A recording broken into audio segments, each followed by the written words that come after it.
Mayan elder wearing traditional Mayan garb walks into a bar.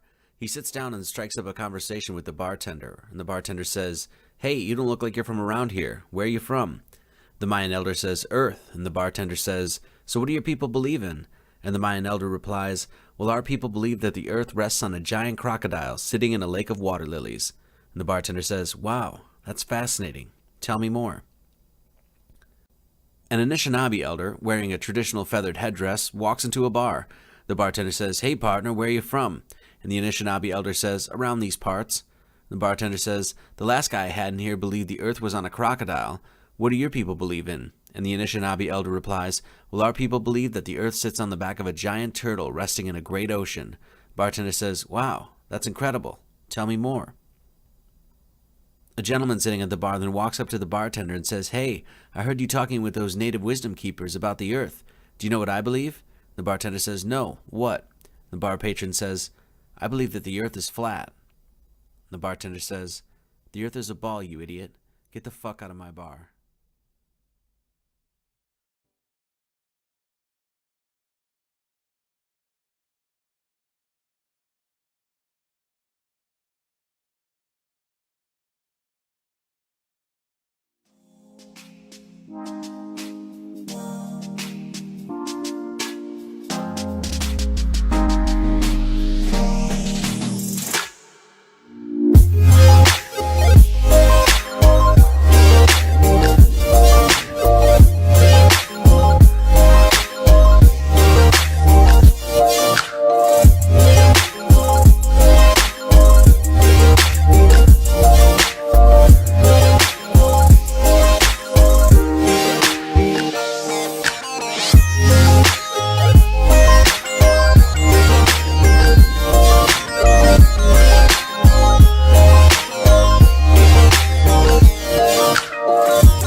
The following video is for educational purposes only. For those of you that might not be aware, and for a select few of you this may actually come as quite a shock, but there is a heated debate going on currently with an exponentially growing group of people who believe, and many who are absolutely convinced, that the earth is flat. There are literally hundreds of thousands of people who are exploring the notion that this Mother Earth that we live on does not revolve around the sun and is in fact a motionless flat plane, and the stars, sun, and moon, literally the entirety of the cosmos, revolve around the Earth, a model called geocentrism. A majority of these folk are very dedicated to their cause and are making their case with passion and gusto. There are hordes of independent researchers online who are posting videos with much evidence to support their claims, and average everyday people have taken up doing scientific experiments for themselves to test the veracity of the claims made by scientists and space agencies across the known world that the Earth is part of a heliocentric or sun-centered system. Blogs have been written, podcasts recorded, comment sections flooded. Hell, there's even been several books written about it. These people are dedicated and very serious about supporting a new flat Earth model to replace our currently accepted heliocentric system. But as you will come to see, this presentation really isn't going to be about questioning the rotundity of the Earth. It's actually a video ultimately about civility and discourse and the human heart. But we'll get into all of that in just a bit. For many, the initial response to hearing the idea that people are actually considering the notion that we live in an Earth-centered or geocentric universe usually takes the form of something like the following. Who in the bloody hell thinks the world is flat? What kind of moron believes such nonsense? Have you ever been up in an airplane and seen the curvature of the Earth? Stupid. Shit is round like the other planets. Ever hear of the Hubble telescope? Dummy. The majority of us, at least those who receive their education from a federally mandated academic curriculum, have been told since kindergarten about the rotundity and sphericity of the Earth. In fact, globes often find their way into classrooms across the world. The Earth being a spinning globe and going around the sun was and is taught as absolute fact. But if you were like me, you probably often question whether or not you really learned anything in school. There are many people who ridicule the idea of even having a discussion or debate on this subject. For many, there is a sheer absurdity of even questioning the rotundity of the Earth in the first place. A vast majority of the public, many of whom more than likely consider themselves educated, feel that such considerations are for the brain dead and primitive. To even consider the notion that the Earth is flat, for many, is a complete waste of time. And that is exactly why we are going to investigate this subject today.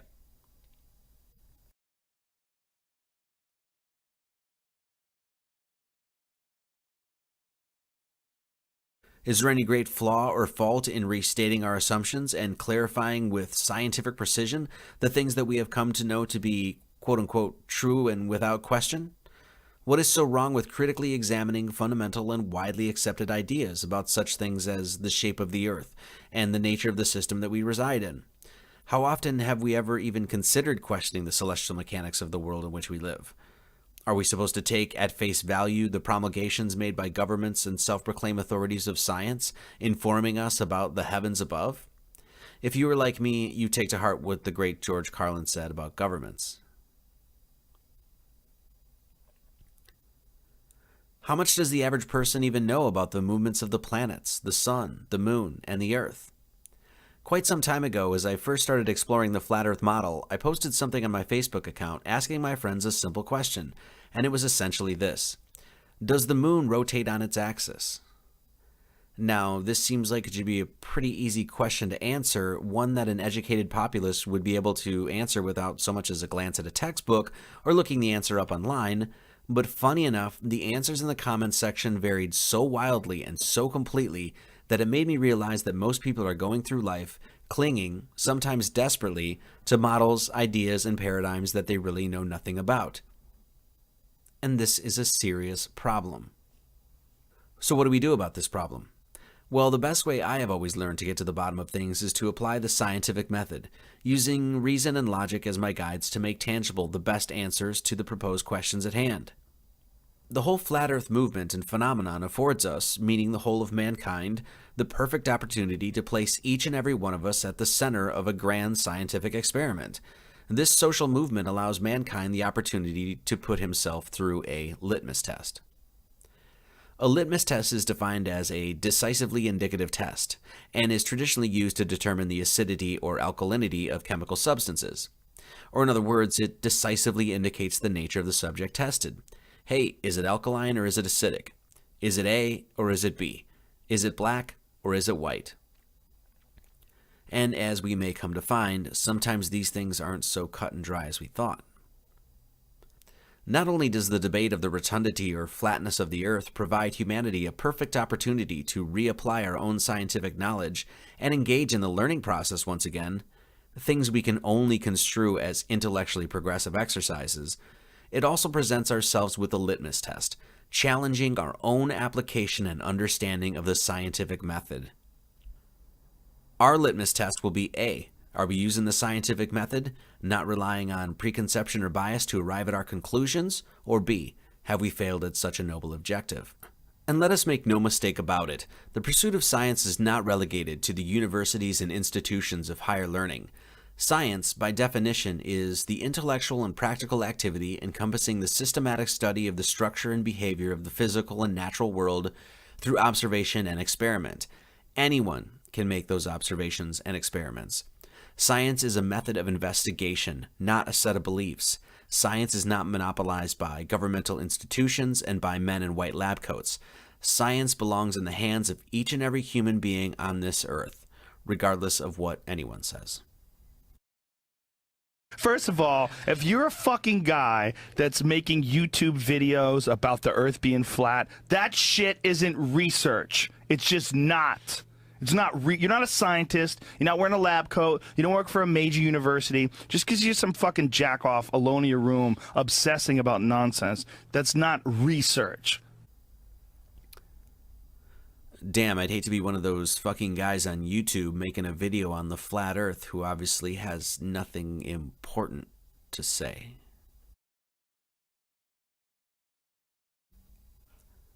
The fact is, science and its basic methods are easy to follow and abide by. The pillars of the scientific method consist of asking questions, doing background research, constructing a hypothesis based on the testing and analysis of that data, drawing a conclusion and reporting the results.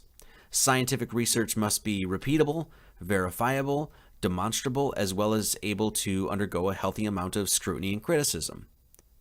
Simple as pie. What often gets in the way of the pure pursuit of science is the human ego.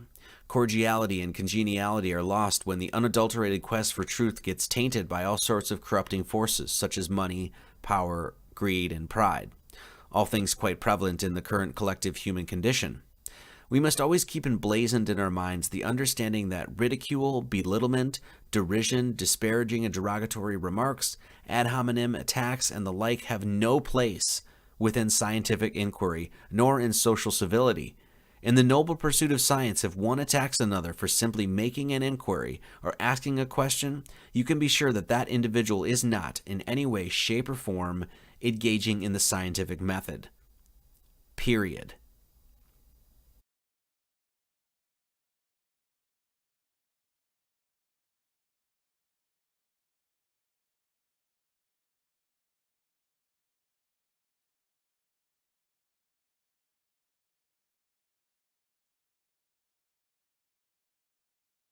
We must abandon any inclinations to revert to childishness and always be constructive with our debates and discussions.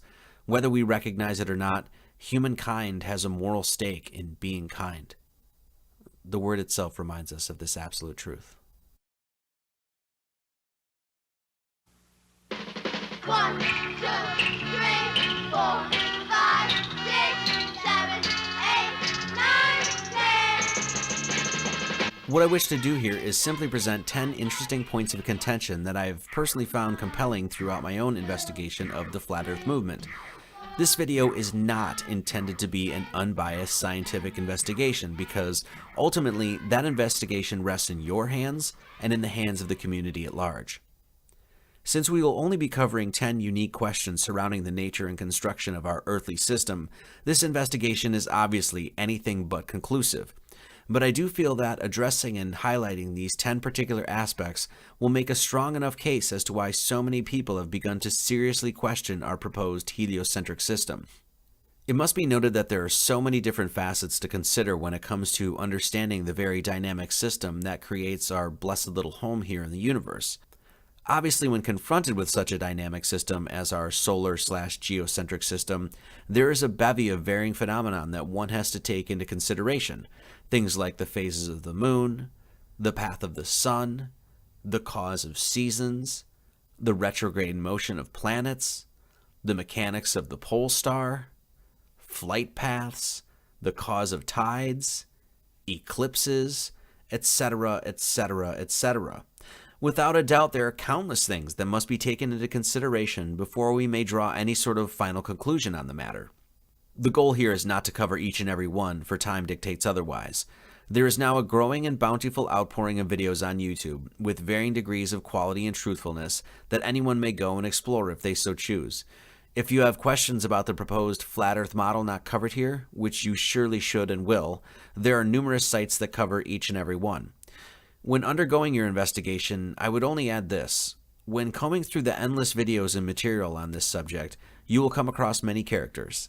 There are deceivers, liars, people with wild and outlandish imaginations, people who have done little to no homework, people who place blame where blame is not to be placed, people with squirrely revelations and mad prophecy, people who claim to have answers, and people who work full-time at propagating disinformation. There are also a lot of very loving and kind people out there, many trying to make sense of an often senseless world, and so many who simply seek truth. In short, and in other words, be careful. It's a jungle out there.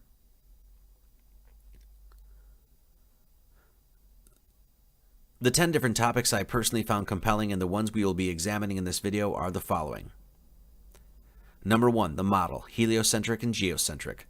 Though there are many other systems other than these two that have been purported throughout time, such as simulation theory, concave Earth, etc., we are going to be looking at these two particular ones exclusively because of the fact that we have been taught the heliocentric model and the flat Earth movement has caught the most steam recently. We are going to give a brief overview of both models as best as my meager mind understands them. Number 2, horizon, perspective, and viewable distances.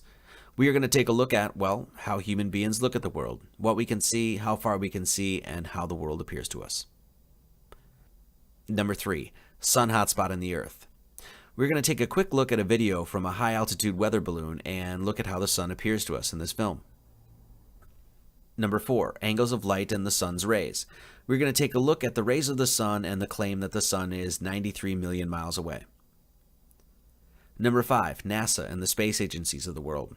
We are going to examine 2 short videos supposedly taken of the Earth from space, provided by the Japanese Aerospace Exploration Agency and the National Aeronautics Space Administration. Number 6, the sun and the moon. We are going to take a short scroll through the myriad questions surrounding the relationship between these two heavenly bodies and our Mother Earth. Number 7, proof of the Earth's spin. We're going to ask the question, can we determine from our position on Earth that the Earth spins at roughly 1,000 miles an hour? Number 8, the existence of gravity. We're going to watch a university professor explain how the gravitational constant was discovered and take a look into what is known as the Cavendish experiment. Number 9, an analysis of a time-lapse video of the sun. We are going to watch a brief video showing a time-lapse of the sun and analyze what we are seeing. Number 10, the astrolabe. The astrolabe is an ancient astronomical computer, and we are going to take a look at its functionality today. Okay, so here we go. Number 1, the model, heliocentric or geocentric. What I'm going to try to do here is present very succinctly the general outline and model for both the heliocentric and geocentric systems, again, as best as I understand them. We will take a quick look at basic explanations for the phenomenon we see, as well as look at a quick history of both, and I will try to do this as commonsensical and tersely as I possibly can. So the first model we intend to investigate is the heliocentric system, the system that we have all come to know and the one that we learned about in our state-run educational curriculum. In the heliocentric system, the sun, or Helios, resides at the center of the system, with that sun flying through space at nearly 500,000 miles an hour, or 483 miles per hour to be more precise. The Earth, one of the planets in an entire system of planets, revolves around the sun at roughly 67,000 miles per hour, in a large orbit taking 365.24 days to complete. This elliptical orbit around the sun finds the Earth 93 million miles away from the sun in summer, and 3 million miles closer to the sun, or 90 million miles away during winter, a fairly counterintuitive phenomenon called aphelion and perihelion. The band of stars that we see overhead at night is called the Milky Way galaxy, and is the spiral galaxy that our solar system is a very minute part of. The stars we see in the night sky are millions of light years away, a light year being the measure of time it would take light to reach a destination. Our galaxy is just one of literally trillions of galaxies that exist in the ever-expanding universe, giving rise to the notion and statistical probability that Earth, and the life that exists upon it, though unique in its own way, is probably nothing special, as there are many solar systems and many Earth-like planets out in the heavens. The Earth itself is an oblate spheroid, tilted at 23.4 degrees and rotates counterclockwise on its axis to the tune of roughly 1,000 miles an hour at the equator. This rotation is said to cause day and night. The moon rotates around the Earth, with the moon itself rotating on its own axis. And even though the moon spins on its axis, we never see this rotation, and hence we never see the dark side of the moon, and this is due to the fact that the spin of the moon is tidally locked to the Earth's rotation.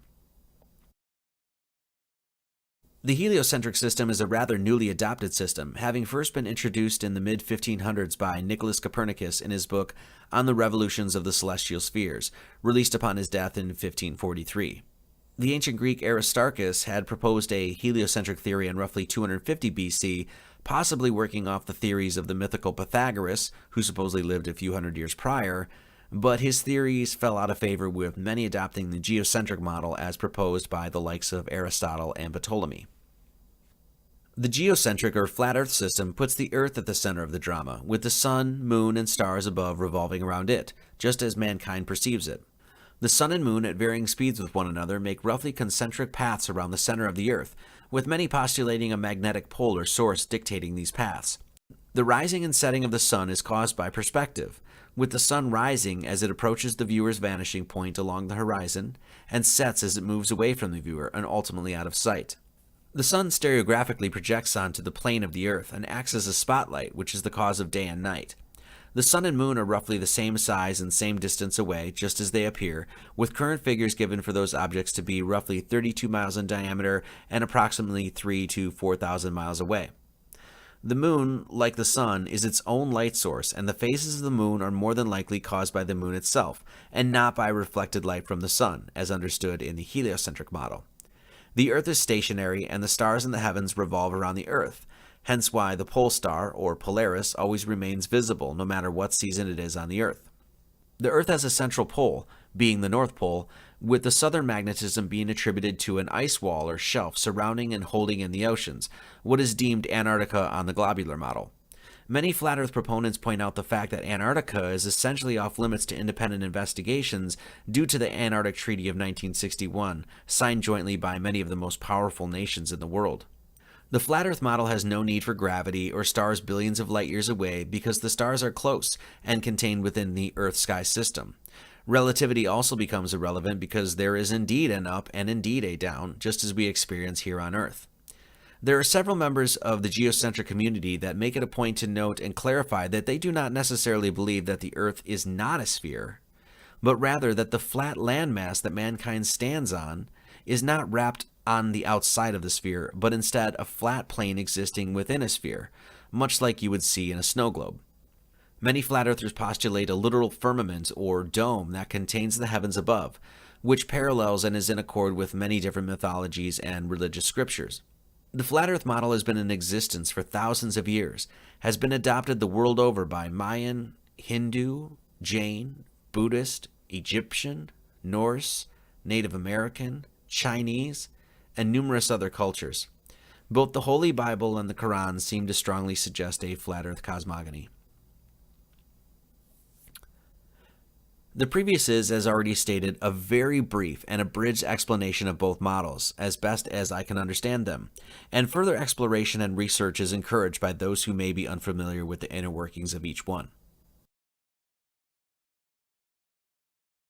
Ultimately, when undergoing our own hands-on scientific investigation into this subject, when presented with particular questions about the mechanics of these models, if we are to uphold the grand pillars of the scientific method, we should simply provide the most concise explanation to the queries. As we move on, and as you move on with your own investigation, the question that you should always hold in the back of your mind is simply, as a heliocentrist, how do I explain this? As a geocentrist, how do I explain this? And hell, if you're a Mayan elder, you should probably explain how all of this looks from the back of a crocodile. Okay, let's move on. Number 2, horizon, perspective, and viewable distances. The horizon from our perspective, 360 degrees all the way around, always appears flat. No matter how high you climb in elevation, the horizon will always rise up and be level with your eyes. High-altitude balloons have traveled upwards of 33 miles in elevation, and when the curvature of the camera lens, usually a GoPro fisheye lens, is accounted for, which changes the horizon line from convex to concave to flat as it bounces, we find that the horizon remains completely flat and no curvature is ever seen. How can this phenomenon be best explained? The flat Earth model explains this by the fact that the Earth is a plane, not a planet, and therefore what is viewed with the eye is consistent with the actual flat, extended plane in which we live. The best explanation from those in the heliocentric camp explain this occurrence by the fact that no one has just gotten high enough in elevation to see the curvature, due to the immensity of the Earth. The horizon only looks flat because we are seeing a very small portion of the massive Earth. Pics from NASA and other space agencies also show the curvature of the Earth as well. Personally, I must say that, though the heliocentric explanation at first hand may seem plausible, it is not consistent with the math as given to us by spherical geometry. People all over the world, myself included, have reported seeing distances that, according to the basic mathematics of a sphere that has an equator of roughly 25,000 miles or so, should just not be visible.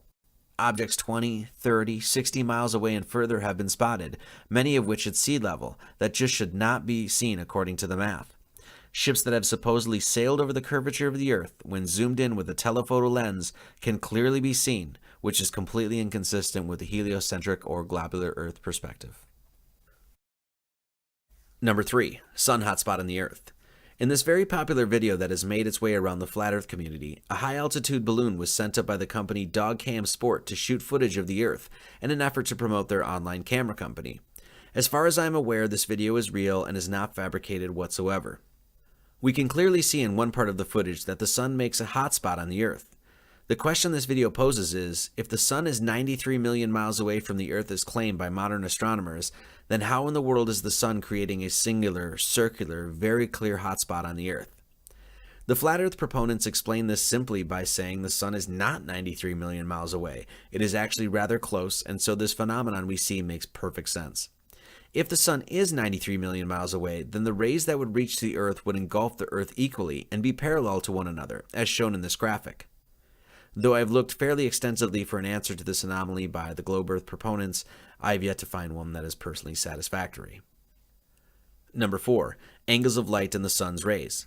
In this picture we see the rays of the sun bursting through the clouds, and it is very easy to see that the rays converge to a point that seems to exist just beyond the clouds.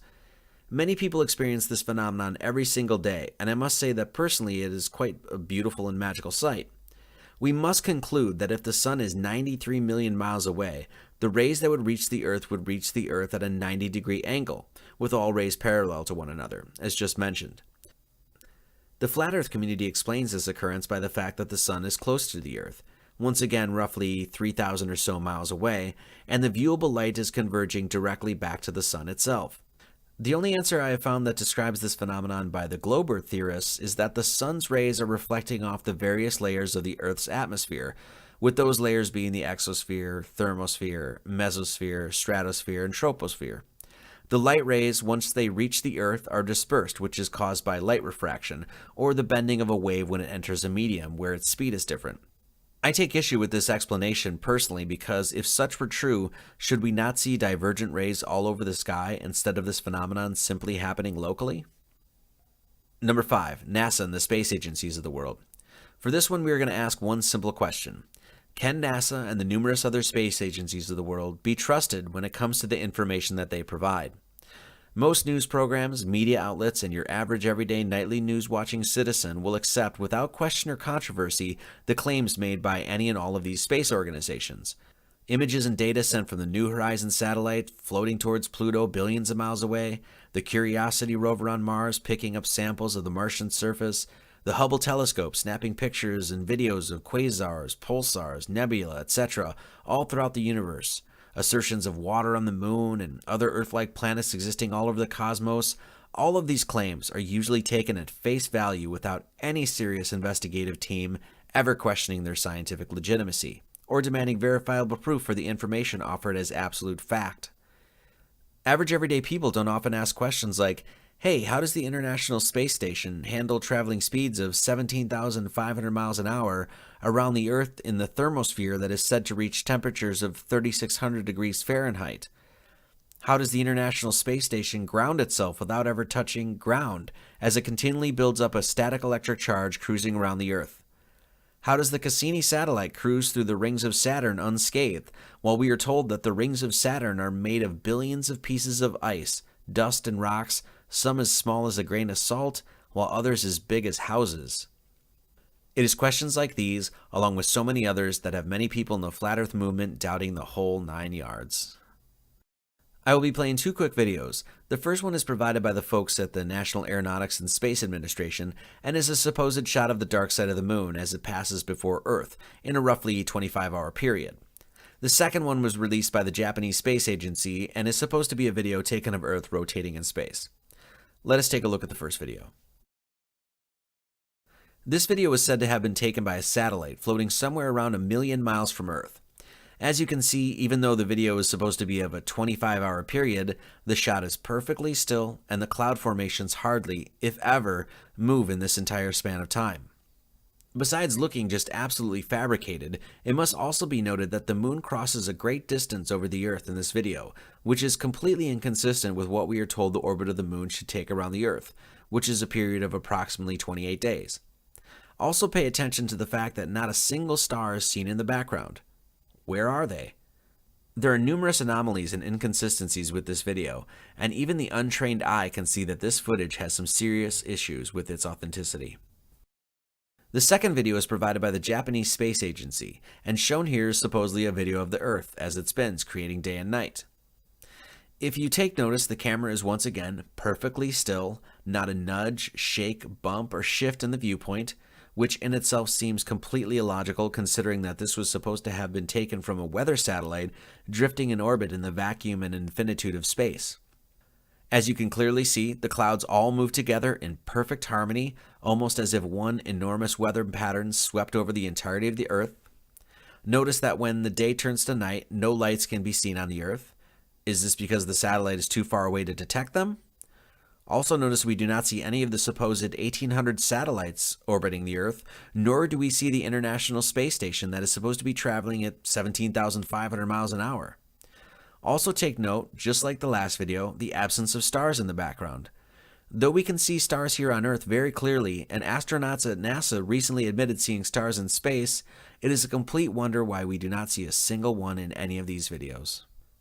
I have personally shown these videos to non-conspiracy minded people and asked them point blank if they believed that the footage that they were viewing was real or CGI, and the response I received every time was a laughing, absolutely not, that is fake as hell and obviously computer generated. The internet is littered with sites, once again of varying quality and accuracy, that have heap loads of evidence that calls into question literally everything these space agencies do. From the International Space Station to the Apollo moon landing hoax, there's an excited, passionate, and fast-growing demographic of people that are calling bullshit to the claims the governments of the world are making, and they are backing up their grievances with mountains of evidence.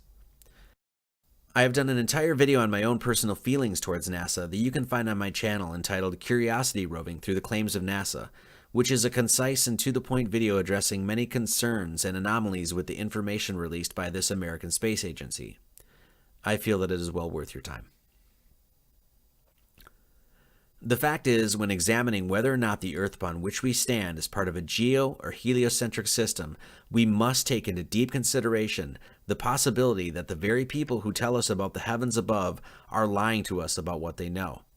Only someone engaging in the true scientific method would understand that this factor, in order to make the most complete and thorough study possible, must be accounted for.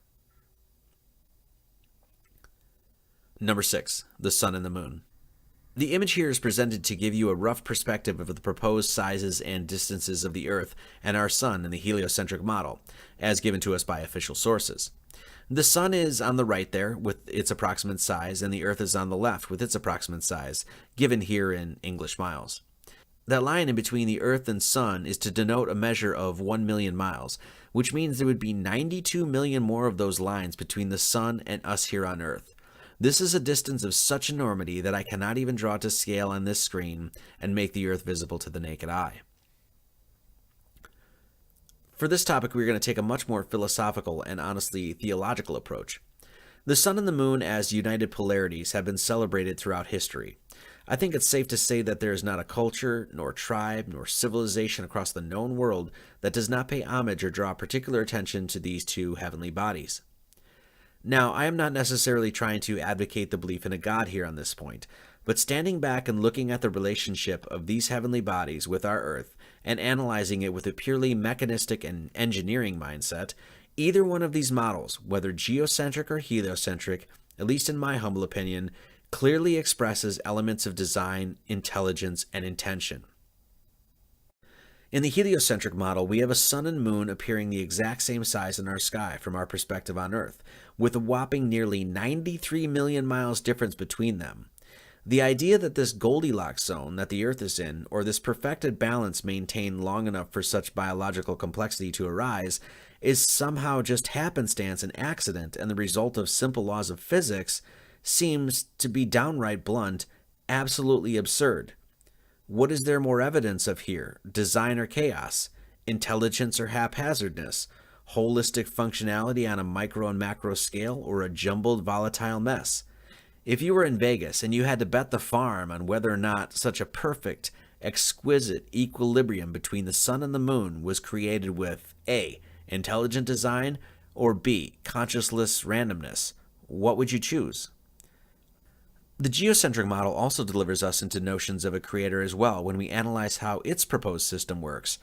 A flat plane with a possible dome overhead encasing the landmass, a sort of terrarium if you will, that within it has two spheres or disks rotating around it, creating a cycle in which life may continually flourish and then pass away, not to mention the entirety of the stars above rotating around this whole thing. I mean, how are we supposed to imagine this as accident? Like I said, I'm not trying to convince you of anything here, but to me, it's hard to imagine, whatever model we use to explain our world, that there is not intelligence at work here. How can man, as an intelligent animal, somehow use his intelligence to come to the conclusion that the nature that he was born from is unintelligent? That seems like really, really bad logic.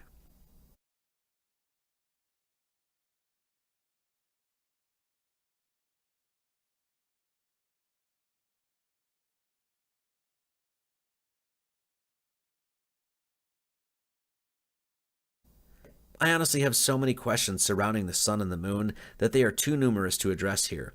I will say this though, understanding their beauty is simple.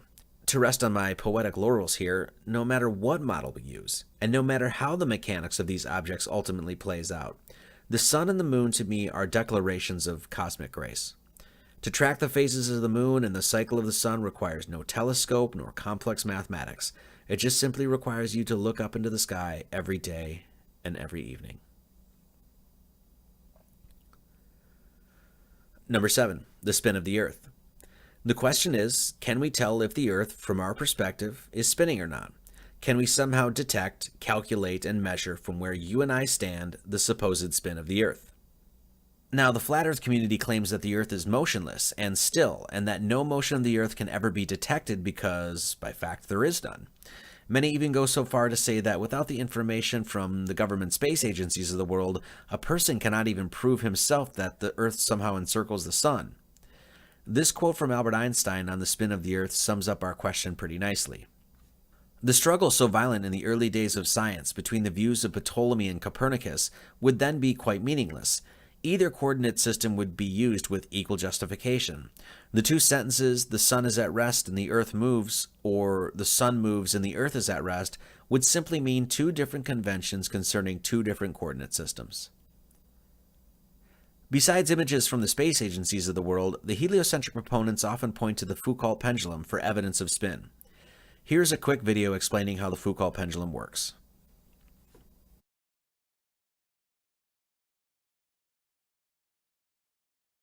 A Foucault pendulum is a pendulum with a specially designed pivot, designed so that it can swing back and forth in any direction around the vertical. So that's in contrast to, for example, a grandfather clock, where the pendulum has to swing in a particular plane. Let's imagine that you have a Foucault pendulum and you're at the North Pole of the Earth. When you set the pendulum swinging, you determine a plane in which the pendulum is swinging. And that plane is fixed. So as the Earth rotates underneath the plane of the pendulum swinging. And so if you now go back and imagine that you're standing on the Earth, you see the plane of the pendulum rotate every 24 hours. Now as you go to lower latitudes away from the North Pole, the time that it takes the plane of the pendulum to rotate around lengthens. And in fact, at the equator, the plane doesn't rotate at all. At the latitude of Hanover, it takes 35 hours for the plane to rotate. So if you look at this pendulum here, if we look at it a few minutes from now, we won't even be able to detect that the plane of the pendulum swing has changed. But if you come back in an hour, you will definitely see that it's moved a little bit. And if you come back in 9 hours, this plane of this pendulum here will have rotated by 90 degrees, a very distinct change that you can easily see. The design of the Foucault pendulum is fairly simple. The pendulum is a heavy mass on the end of a very long chain, suspended so it can swing freely in any direction. And through this simple system, it is said that we are able to measure the rotation of the Earth. According to the heliocentric model, the atmosphere is said to spin with the Earth, and hence the air above and the ground below are a closed system, and thusly spin and are linked together as the Earth rotates. This science is well substantiated within the physics community, and this quote-unquote fact is not questioned. The entire mechanism and science behind the Foucault pendulum is based on the fact that the Earth spins below the pendulum, and the pendulum continues independently to spin on its own plane. The functionality of this machine flies directly in the face and is a complete contradiction to what is offered up in modern physics. Unless my understanding is severely flawed, for the Foucault pendulum science to be correct and thus be a valid instrument to measure the Earth's spin, that would mean that a helicopter could float above the Earth for 3 hours and arrive at a destination several thousand miles away, which we all know is impossible. Foucault pendulums are working in science museums across the world. I'm going to leave you here with 2 quotes. The first one is by Nikola Tesla, and the second one by, once again, Albert Einstein. Earth is a realm. It is not a planet. It is not an object. Therefore, it has no edge. Earth would be more easily defined as a system environment.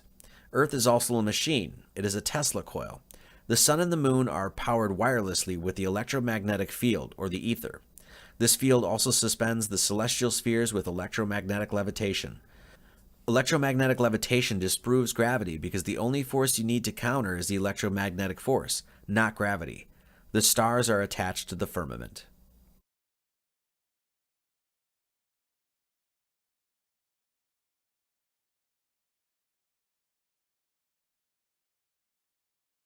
Question: have you ever felt the Earth spin?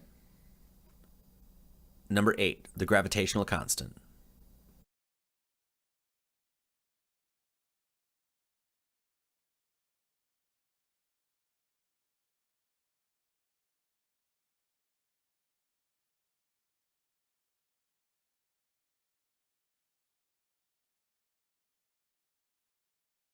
Gravity, the force that draws everything towards one another. The formulation of the theory of gravity was brought forward by scientist, alchemist, Kabbalist, and philosopher Isaac Newton.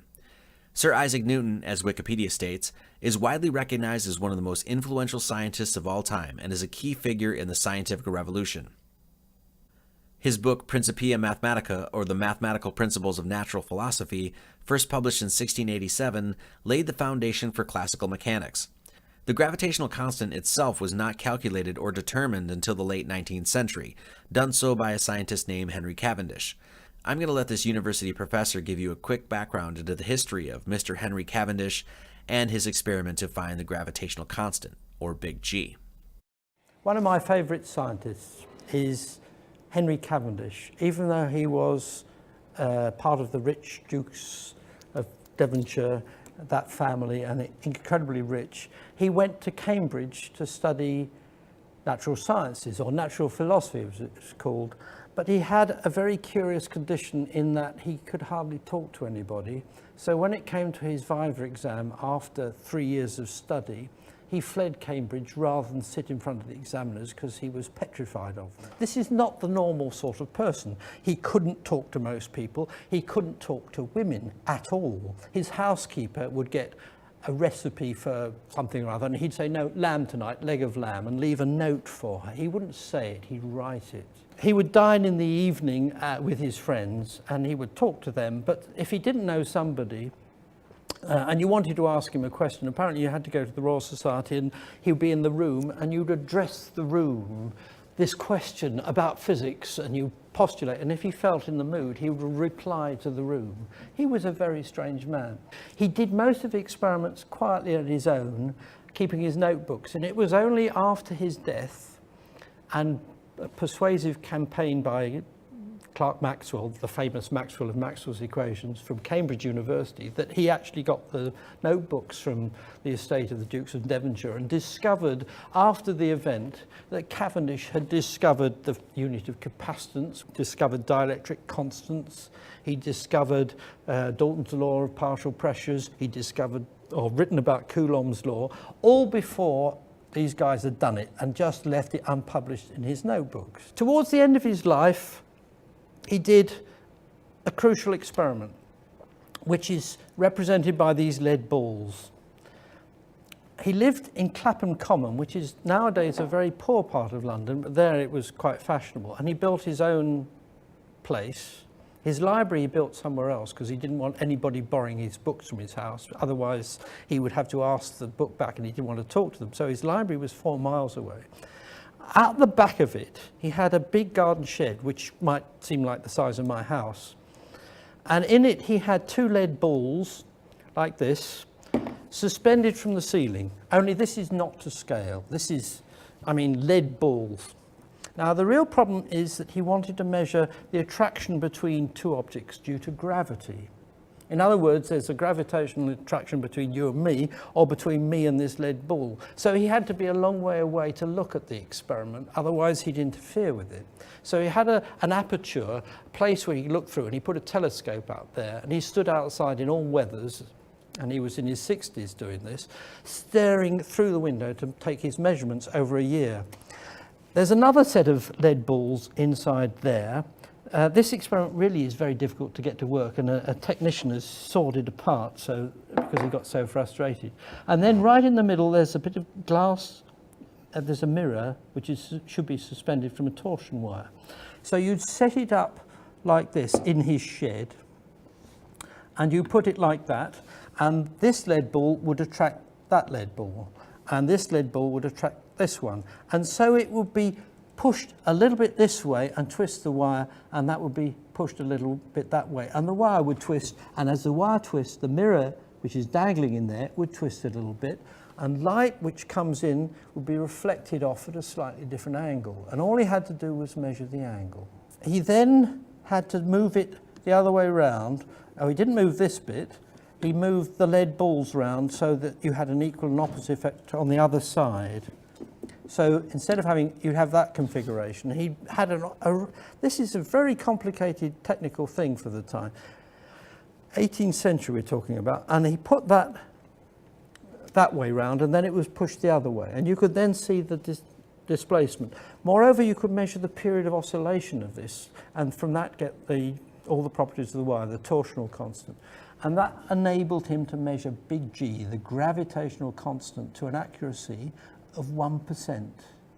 And nobody improved on that for 100 years.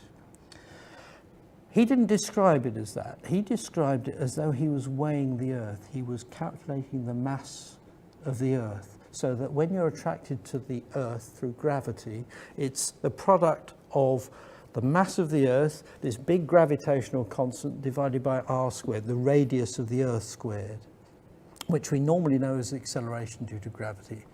And that quantity is essentially big G, and he measured it. Wikipedia tells us that the Cavendish experiment was the first experiment to measure the force of gravity between masses in the laboratory, and the first to yield accurate values for the gravitational constant. This experiment, and the constant derived from it, has laid the foundation for all the current science and theoretical physics dominating the intellectual landscape of today. The entirety of modern physics, in essence, is anchored, one way or another, on the gravitational constant. Big G is used to measure the weight of galaxies and planetary bodies. It is even used theoretically to calculate the very instance of the birth of the universe. In fact, CERN, or the Large Hadron Collider, is a multi-billion-dollar particle accelerator built underground on the border of Switzerland and France that is said to simulate the conditions at the moment of the Big Bang, which is the currently accepted cosmological creation story dominating the minds of modern physicists. It is quite remarkable that all of modern physics is based on an experiment that is not continually being tested and retested to authenticate its veracity. Should there not be a continual Cavendish experiment being conducted to make absolutely sure that this experiment is concrete enough to establish such a fundamental in physics? If investors and governments are willing to spend billions and billions of dollars on CERN, why doesn't modern physics demand such money and focus go to verify one of its fundamental laws? I'm going to leave you with this very illuminating quote about the Cavendish experiment, and this comes from a gentleman named Miles Mathis at milesmathis.com. The Cavendish experiment is routinely included in a short list of the greatest or most elegant experiments ever done. Like all of the other existing dogma, it has surrounded itself with a nearly impenetrable slag heap of boasting and idolatry, most, if not all of, sloppy and unanalyzed. This was true even before the internet arose, but now it is true to the nth degree. Like everything else, the Cavendish experiment has added to its armor 1,000 Wikipedia-like entries and glosses by 1,000 mid-level physics professors. Of the many thousand recent reruns of the experiment, not one appears to have begun with any level of skepticism. Not one is actually set up to test or extend the experiment. Not one starts with the assumption that Cavendish might have been wrong. Despite the stated sacred nature of the scientific method, actually having an open mind about any standard model theory now appears to be equivalent to heresy or sacrilege. Number 9, an analysis of a time-lapse video of the sun.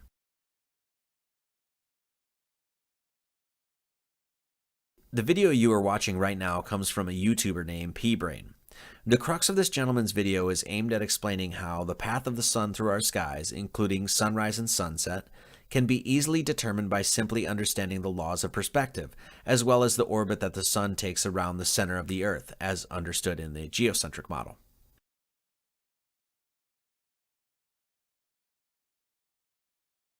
As you can see in this clip, the sun gets smaller and smaller on the horizon, and the light fades away and travels with it as it veers off to one side of the horizon. Flat Earth proponents claim that this is exactly what the sun does in a flat Earth model, and further, if we are to assume that the sun is 93 million miles away, the idea of attributing this phenomenon to the turning of a sphere at such vast distances does not really seem to make logical sense, since from whatever longitude and latitude we are in, the sun should fade evenly across the horizon. This video from the International Space Station shows this phenomenon from space. As you can clearly see, the sun fades evenly across the horizon. I only want to touch on this point here and direct you to this perspective for further investigation, because if you have not approached this model before, it is extremely beneficial to understand it from this viewpoint. Though this is not necessarily an endorsement to this particular man's work, I would highly recommend watching a few of the videos he has put together. Number 10, the astrolabe. The astrolabe is an ancient astronomical computer that has many uses, including, as told to us by Wikipedia, locating and predicting the positions of the sun, moon, planets, and stars, determining local time, giving local latitude, and vice versa, surveying, and triangulation. The astrolabe was used during classical antiquity, the Islamic Golden Age, the European Middle Ages, and the Renaissance for all of these purposes. The early astrolabe was supposedly invented by Apollonius of Pergam around 220 BCE, which means that the astrolabe has been prevalent throughout history for over 2,000 years. Astrolabes can be purchased or built today and can be used with precision on our modern night skies. We are going to watch a brief clip from a video given at a TED conference about the astrolabe, its history, uses, and functionality. You can find the complete video on the official TED Talk site, and I would highly recommend watching the video in its entirety. So an astrolabe is relatively unknown in today's world, but at the time, in the 13th century, it was the gadget of the day. It was the world's first popular computer, and it was a device that, in fact, is a model of the sky.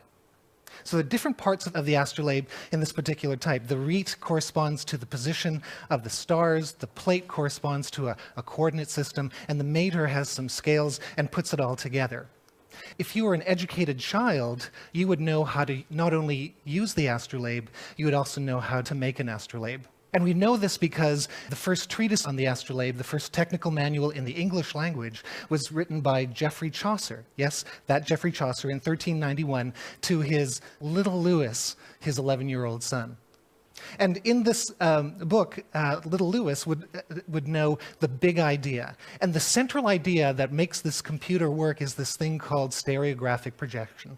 And basically the concept is, how do you represent the three-dimensional image of the night sky that surrounds us onto a flat portable two-dimensional surface. The idea is actually relatively simple. Imagine that the Earth is at the center of the universe, and surrounding it is the sky projected onto a sphere. Each point on the surface of the sphere is mapped through the bottom pole onto a flat surface where it's then recorded. So the North Star corresponds to the center of the device. The ecliptic, which is the path of the sun, moon, and planets, correspond to an offset circle. The bright stars correspond to little daggers on the rete, and the altitude corresponds to the plate system. Now, the real genius of the astrolabe is not just the projection. The real genius is that it brings together two coordinate systems so they fit perfectly. There's the position of the sun, moon, and planets on the movable rete, and then there's their location on the sky as seen from a certain latitude on the back plate. So that's just one use. It's incredible. There's probably 350, 400 uses. In fact, there's a text that has over 1,000 uses of this first computer. On the back, there's scales and measurements for terrestrial navigation. You can survey with it. The city of Baghdad was surveyed with it. It could be used for calculating mathematical equations of all different types, and it would take a full university course to illustrate it. The astrolabe is a computer, a calculator, a perfect measuring mechanism based on a geocentric, stationary model of the Earth. This piece of artistic and scientific brilliance needs no accolade, nor pomp or circumstance to announce its own craftsmanship, for its modern-day workability itself proves the genius of its design. A very profound question we must ask ourselves is, if the Sun is traveling at roughly 500,000 miles an hour, and the Earth rotates around it at roughly 66,000 miles an hour, how is it even possible to map and track the same set of stars for thousands of years? If we are to assume that the ancients created this calculator with a complete lack of understanding the true heliocentricity of our solar system, and merely created this calculator of the heavens as understood from their perspective and viewpoint, how is it possible they could have crafted such an instrument that maintains such precision over thousands of years? To somehow think that an instrument of such a high and accurate degree of calculability merely works today out of dumb luck or by accident is rather obtuse.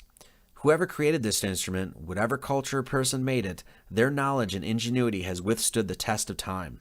It would seem that the heavens and the working of its cycles have been known and measurable for a very, very long time.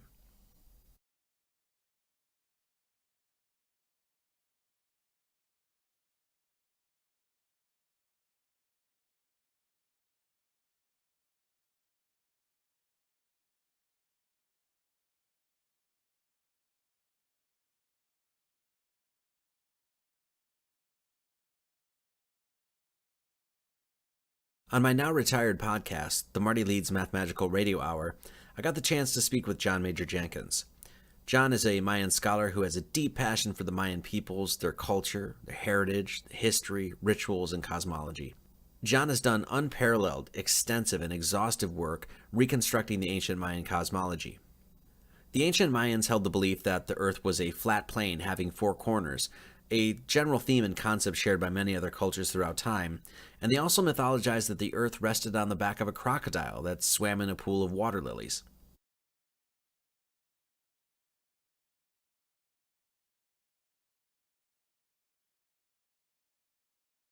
The Mayan calendar gained popularity because the calendar reached a very prominent point, what was deemed as the calendar's quote-unquote end date, with this date translating to December 21st, 2012, or the winter solstice in our current Gregorian calendar. This quote-unquote end date of the calendar was no more of an end date than when the clock on the wall reaches noon and the clock starts its cycle over again. According to an immense number of traditional Mayan scholars, prophecy revealed that the time period that we currently live in would be a time of great change and transformation. Now, many people probably remember the hoopla, hype, and propaganda surrounding the whole 2012 meme and the supposed end-of-the-world scenarios repeated exhaustively on news channels, books, and podcasts, and internet sites across the world. There was even a blockbuster Hollywood movie starring John Cusack about 2012. To be clear, there never was any Mayan doomsday prophecy. No Mayan pole shift. No Mayan apocalypse scenario. None whatsoever. Nope. Just the scattered artifacts of a civilization with a superb mathematical and astronomical understanding of the cycles of time. The Mayans' true teachings about this time period was and is something that John Major Jenkins always clearly expressed and echoed throughout his lectures and writings. John was always well-reasoned and very clear about his attitude towards the intellectually deficient ballyhoo surrounding 2012. The prophecy of the Mayan wisdom keepers exclaimed that the conclusion of what is known as the 13 Baktun cycle, the time period around 2012, would be a time of great awakening, with this period including a 72-year variance around the alignment. The elders never claimed that anything would particularly happen on the date of December 21st, 2012. They just believed that the particular celestial alignment of the sun rising in the dark rift of the Milky Way galaxy was the marking of a great transition and a great change of ages for mankind. The Mayans calculated changes through a very complex and dynamic system of calendars that related and linked astronomical changes in the heavens to those here on Earth. In sacred traditions, the heavens and the earth were linked, and so what was happening above was intimately linked to what was happening below.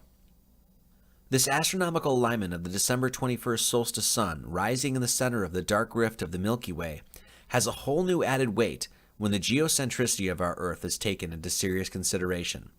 The ability to track and calculate perfectly vast cycles of time, thousands upon thousands of years, makes a whole lot more sense when you understand that the Earth below you is stationary. We all must stop for a moment and take note of what is currently happening within the psychic weather of our time. Say what you will, the fact is there's a great awakening happening right now in mankind's collective consciousness. Masses of people, in an almost desperate attempt to find answers to the world around them, are starting to shun their long-held faith in belief structures, operating systems, and organizations they have been born and raised into. Mankind is once again coming to know himself and the world around him. Within even the last 15 to 20 years, especially with the creation of the internet, millions upon millions of people are now exploring the occult sciences like never before. Even within the last 5 years of my life, I have seen an enormous upsurge of interest in subjects like lost civilizations, alchemy, sacred geometry, Kabbalah, mythology, archaeoastronomy, astrology, conspiracy, secret societies, symbolism. The list goes on and on and on. We live in an age where the esoteric arts are starting to take center stage in people's explorations, investigations, and examinations of the world they live in. This awakening is something that has been ramping up for quite some time now. And this shift that is happening right now, at least according to the unparalleled mathematical and astronomical minds of the Mayans, was calculated a very long time ago and was written in the stars. Though I have no idea how John Major Jenkins feels about the concept of the Earth being flat, I must say it would be hard to argue that if there is any validity to what the Mayan elders were saying, and we are indeed living in a time of great transition, there can be no doubt that the Flat Earth movement is certainly going to play an enormous part of this supposed prophesized shift. Or not. Today, through the power of the internet and through the widespread dissemination of information, we now have average everyday Jack and Jills, people not constrained by paradigms and politics, not shackled by the stale and lifeless institutions supposedly dedicated to the pure pursuit of science, average everyday people going out into the world, making real discoveries, finding real knowledge, and bringing it back to the people. These people are doing grassroots work, obtaining knowledge through self-pursuit, through their own blood, sweat, and tears, and sharing the lessons they have learned along the way. We live in a unique time. A person, by simply spending 1 or 2 weekends solidly perusing the right videos and channels on YouTube, may be exposed to more information in those weekends than many have procured across several lifetimes. Though we must as well be surgically discerning when it comes to the information that we gather and trust, the ability to learn has never been greater.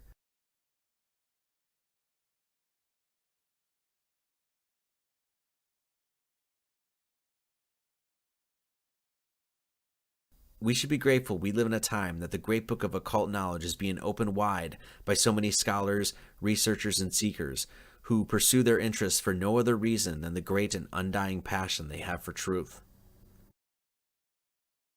I can decidedly say that I certainly no longer believe that the sun is 93 million miles away, that we revolve around it at roughly 66,000 miles an hour, and that the earth is a sphere 25,000 miles at its equator. The entire model that I had been told was absolute fact, I now have enormous reservations with, and honestly cannot even begin to defend it anymore. The amount of paradoxes, anomalies, dubious, problematic, and unproven ideas one has to swallow in order to wholesale endorse such a model is now very clear to me to be too extensive and numerous to continue putting any sort of faith or focus on such an explanation of our earthly system. This model is something I've spoke passionately about in the past. In fact, here is me exclaiming that the sun is 93 million miles away. Now, the sun is 93 million miles away. It's 93 million miles away. I honestly have absolutely no reason to believe that anymore. If the geocentric model proves out to be true, there can really be no question that this deception is, invariably, one of the greatest conspiracies of all time. If such is true, mankind has been sold a lie since the day we were born, and that lie was a lie dreamed up by extremely intelligent dark occult forces, people who have been at work for over several generations. And what is ultimately being hidden and stolen is man's destiny, purpose, and direct proof of his place at the center of all creation. For those who believe it is just too impossible for a conspiracy of such magnitude to exist, and that an elite bloodline or corrupt group of individuals could not fabricate and engineer such a complex conspiracy over several lifetimes, you must consider the following. The York Minster Cathedral, one of the largest Gothic cathedrals in Northern Europe, was completed in 1472 and took 252 years to complete. If a building project of such magnitude can continue on for hundreds of years, over several generations, why would you suppose the engineering and building of a conspiracy could not do the same? For those asking what is the point of lying about the shape of the earth, I would offer this. Throughout my studies, research, and long process of spiritual growth, I came to an immovable understanding and intrinsic recognition of the scintilla and spark of the Great Spirit within all things. It is something that I have held within the center of my heart. It is something that I see without eyes. It is unwavering in my psyche. Such a revelation has empowered me like never before. I found that spark of the Creator within when I was still under the erroneous impression that the earth was a spinning ball, cast out in an infinite and endless universe. I can only wonder how much easier my pursuit might have been if I had not been lied to and instead was taught that everything in the universe literally revolves around the drama of mankind.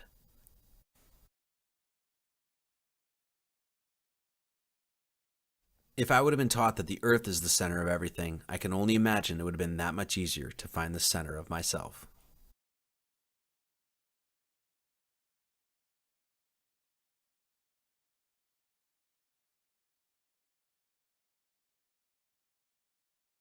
For several years now, I have created content, books, videos, podcasts, and the like, in an effort of trying to help people understand that man is no accident, that he is created with a great purpose and has a great force within him. I've tried to teach and express passionately how the work of a grand architect is all around us and can be recognized and understood, and that this all-unifying force, with all of its mighty wisdom, has put mankind central to the entire mystery.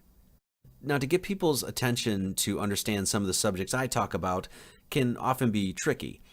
Gematria, symbolism, numerology, these are all subjects that from the outset can seem pretty difficult to grasp. But when you tell somebody that they've been told their whole life that they live on a ball and that they don't really live on a ball, well, that is a talking point that can get someone's attention real quick. And how one deals with that situation after getting someone's attention is where the human heart comes into play.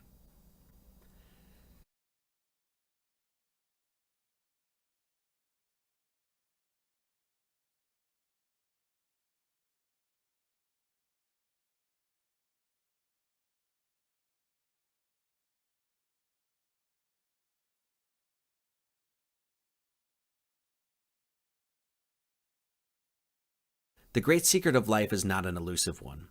Everyone knows it well, for it is lodged deep within our chests, and our inner voice reminds us of it all the time. This dimension we inhabit is a moral dimension.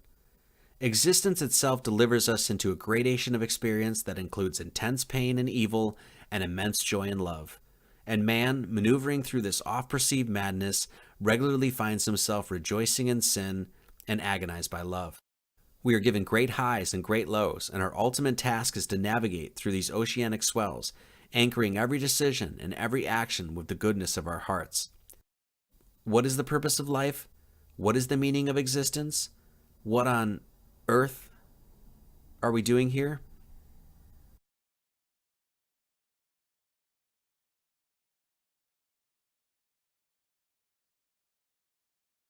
These questions often plague the seeker, and it would seem that we humans have overcomplicated the matter to the point of losing our bearings on this plane of existence. The answers to our most seemingly profound questions are not so convoluted and perplexing. The word earth is an anagram for heart. What are we doing here, you ask? It is no grand mystery to recognize that man's goal on earth is simply to find and secure the love he has in his heart.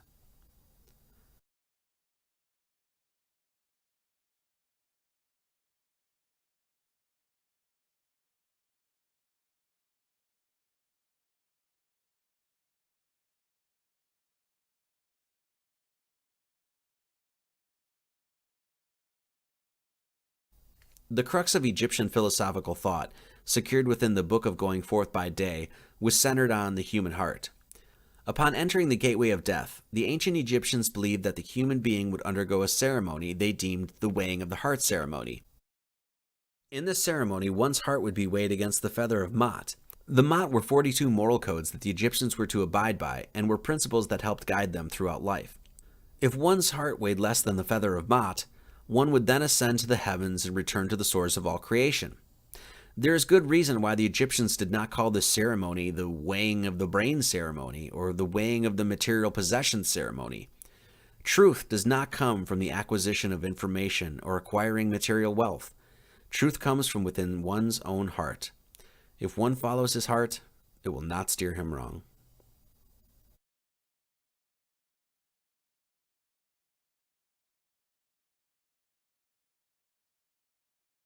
For all you English gematria hounds out there, the weighing of the heart ceremony equals 132, and there are 42 principles of Ma'at, the very feather that is weighed upon the scales.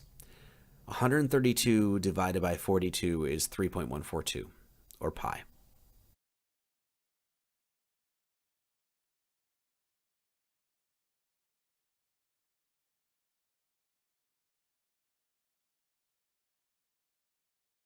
This Mother Earth is a moral dimension. Mankind's litmus test is a litmus test of his heart. It is a test of his morality. Every moment we are given the choice to either A, lead with our hearts, or B, not. So for the record, I don't really believe that the earth is flat or concave or convex at all. If you ask me my real opinion on what the shape of the earth is, I wouldn't say it looks like this or like this. Really, the earth looks like this.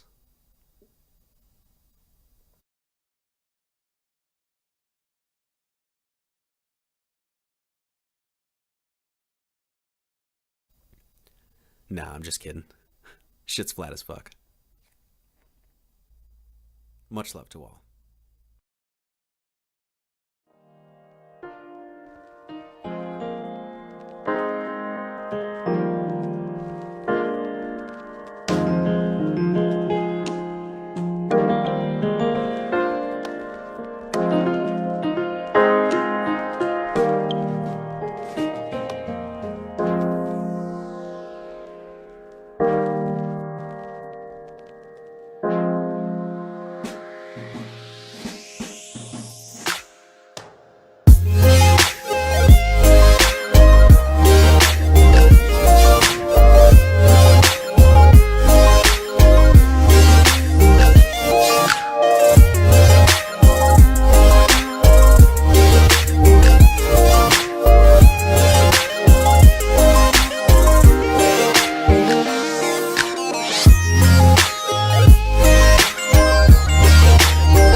got the fresh.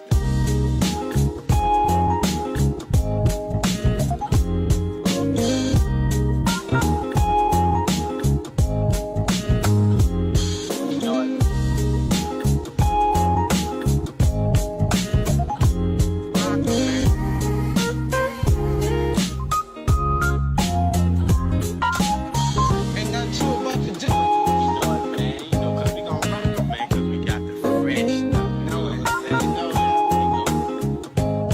it. Must be tough. About too cool. They tried to hold us back. Fortune and fame. They cool brothers that were put on hold. They tried to hold us back. Fortune and fame. They